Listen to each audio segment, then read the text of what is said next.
Faut-il rester en micro ou passer en société? C'est tout ce qu'on va voir dans cette vidéo et c'est la vidéo que j'aurais voulu voir avant de me lancer et c'est la vidéo qui est vraiment concrète, pas trop chiante je l'espère, pas avec des termes où on comprend rien et on sait pas si on peut prendre la décision à la fin. On va prendre des exemples concrets et je vais vous expliquer donc du coup que la micro-entreprise c'est un petit peu comme un pot de fleurs. On va voir les 3 signaux que tu arrives en fin de cycle et les 3 possibilités en fait que tu dois passer en société. On verra les différents chemins qui sont possibles. On verra le secret que peu de gens connaissent qui est la valorisation. On verra aussi donc ce que tu peux aussi transférer, donc ton matos, ton passé, ton histoire, tu vas voir c'est intéressant. On va prendre un exemple de quelqu'un qui c'est mieux de rester en micro-entreprise, quelqu'un où c'est mieux de passer en société, et la conclusion, comment vraiment décider. Donc vous allez voir, rien de très compliqué. Je vais essayer de faire le plus rapide possible parce que je pense que vous n'avez pas que ça à faire et que vous avez besoin de savoir rapidement ce que vous devez faire. Donc en intro, donc dans cette vidéo, je vais t'expliquer vraiment comme si on était à la cuisine, un thé à la main, et tu vas comprendre quand est-ce qu'il est temps de bouger, ce que tu gagnes ou tu perds à rester, et comment décider en toute clarté. Donc première partie, la micro-entreprise, c'est comme un pot de fleurs. C'est-à-dire que c'est un petit pot en fait en terre cuite, c'est un petit pot de fleurs un peu comme ça. Tu arroses, tu observes et tu testes. Mais au bout d'un moment, les racines, elles touchent le bord du pot. Donc, si tu continues à vouloir grandir dans le même pot, tu vas finir en fait à l'étroit, tu vas payer plus et tu vas avoir moins de liberté. Un exemple concret.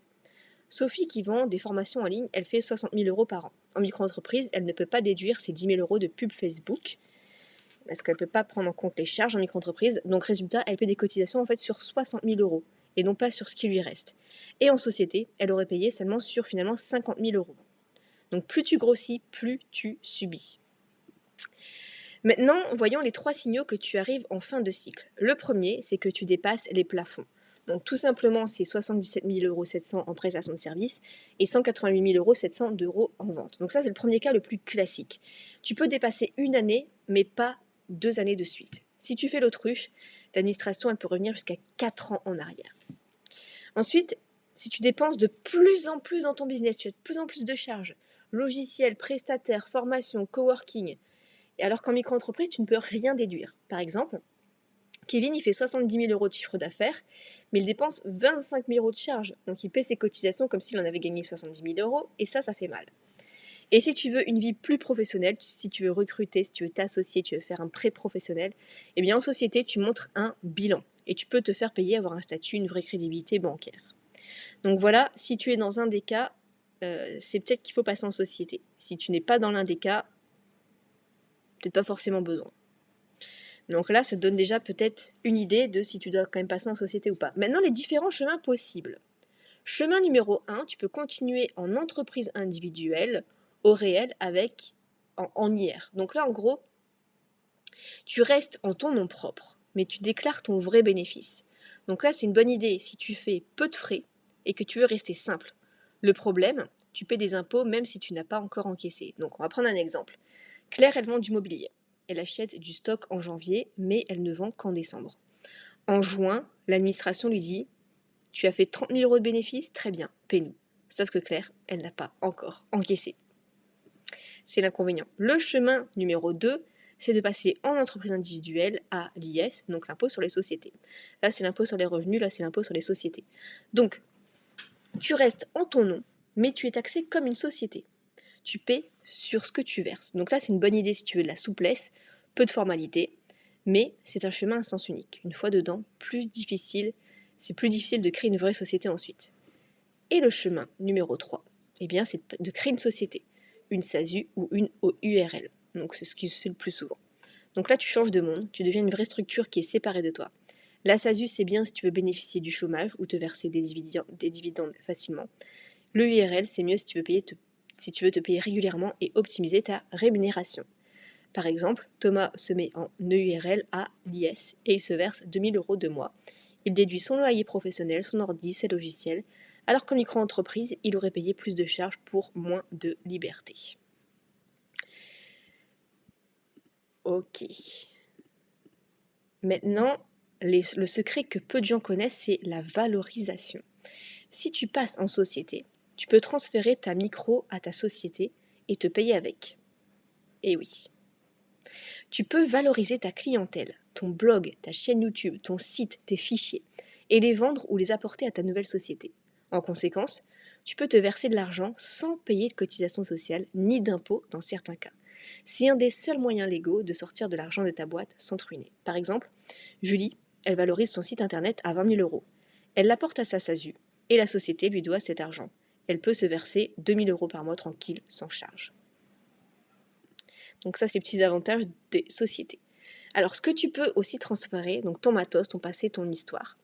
Donc tu peux transférer à ta société ton ordi, ton micro, ton fauteuil, ton abonnement internet, à leur valeur actuelle, pas neuve. Par exemple, Hugo, il a acheté un MacBook en micro-entreprise, il le revend à sa SASU pour 700 euros et hop, c'est amortissable. Même ton abonnement internet perso peut passer en pro à 80%, il suffit de le mettre au nom de la société. Petit conseil, liste tout ce que tu as utilisé pour ton activité et vois ce que tu peux céder à la boîte. Alors, on va prendre un premier exemple où c'est mieux de rester en micro-entreprise. Donc, on a par exemple Camille. Camille, son profil, elle est graphiste freelance. Elle bosse seule, depuis chez elle. Elle facture en moyenne 2 500 euros par mois, soit 30 000 euros par an. Elle a très peu de dépenses pro. Elle a un ordi, elle a ses petits logiciels internet. Elle veut garder un rythme doux, sans se prendre la tête. Elle n'a pas besoin de recruter, ni de faire un prêt, ni de déduire quoi que ce soit. Du coup, pourquoi pour elle, rester en micro-entreprise, c'est la meilleure option? Parce qu'elle est quand même sous les plafonds, donc pas de problème pour ça. Elle n'a quasiment pas de charges, donc pas besoin de déduire. Elle veut la simplicité, pas d'expert comptable, pas de statut, pas de TVA. Et sa micro est rentable, même fiscalement. Donc conclusion, Camille, c'est mieux qu'elle reste en micro. Pour passer en société, pour elle, ça serait comme prendre un semi-remorque pour livrer une pizza. Et par contre, on va prendre le cas de Mehdi. Mehdi, son profil, il est formateur en ligne, plus affilié, plus consultant. Il fait 85 000 euros de CA l'an passé. Il dépense beaucoup en pub Facebook, freelance, logiciel formation. Il veut recruter un alternant. Il veut acheter un local professionnel et se verser un salaire régulier. Et il envisage de développer une vraie marque avec plusieurs offres. Donc là, c'est mieux pour lui parce qu'il a dépassé les plafonds une fois. Il va les dépasser la deuxième fois, donc il est obligé. Il paie des cotisations sociales sur un chiffre d'affaires qui est élevé, alors qu'il a beaucoup de charges. Il veut recruter, il veut investir, il veut valoriser sa marque. Donc lui, clairement, pour lui, c'est mieux de passer en EURL ou en SASU, à l'IS, selon ses objectifs de rémunération. Donc en conclusion, finalement, j'espère que ces exemples vous auront aidé. Posez-vous ces 3 questions. Est-ce que je veux juste un revenu d'appoint ou construire un vrai business? Même si on peut en vivre en micro-entreprise. Si c'est juste un side project, restez en micro. Si tu veux vivre de ton activité, il faudra évoluer. Est-ce que j'ai des frais que je ne peux pas déduire? Si oui, la micro te coûte cher sans que tu t'en rendes compte. Est-ce que j'ai envie de structurer et recruter m'associer? Alors la société, c'est la suite logique. Tu changes de peau, tu changes de niveau. Si tu veux passer en société, sache que tu peux te faire accompagner parce que c'est assez compliqué. Je te mettrai le lien dans la description. Tu as un code promo NINA15 qui te permet en plus d'avoir 15% de remise, donc c'est pas mal du tout. Et les prix sont vraiment, vraiment très avantageux. Et si tu veux, pareil, être en micro-entreprise, le lien se trouve aussi dans la description. Voilà, j'espère que cette vidéo t'aura un petit peu aidé à voir si c'est mieux pour toi de rester en société ou pas. Si tu as la moindre question, tu me la poses juste ici en commentaire et on se retrouve dans une prochaine vidéo.